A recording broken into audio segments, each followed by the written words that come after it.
முருகன் அருளால் முடியாதது ஒன்றுமில்லை. இன்றைக்கி செவ்வாய்க்கிழமை முருகனோட அருளால் நமக்கு என்ன மெசேஜ் கொடுக்குறாருன்னு பார்க்கலாம். இந்த மெசேஜ் பார்க்குறவங்கெல்லாம் கமெண்ட் செக்ஷனில் ஓம் முருகன் டைப் பண்ணுங்க.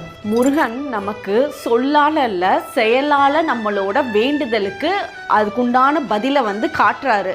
அதே மாதிரி உங்ககிட்ட இருந்தும் அதையே தான் எதிர்பார்க்குறாரு. நீங்கள் இந்த காலகட்டத்தில் சில விஷயத்தில் நான் செஞ்சிருவேன், பண்ணிடுவேன், என்னால் முடியும், நான் அதை பண்ணுவேன், இதை பண்ணுவேன்ட்டு ரொம்ப நல்லா பேசுகிறீங்க.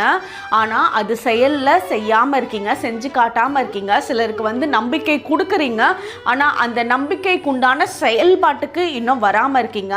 ஆனால் நீங்கள் அந்த செயலை ஆரம்பிச்சிங்க அப்படின்னா ஜஸ்ட் லைக் தட், அவ்வளோதான். முருகன் இப்படி நினச்சாருன்னா அவ்வளோதான், உங்களுக்கு அந்த விஷயத்தில் வெற்றியை காட்டி கொடுக்க போகிறாரு.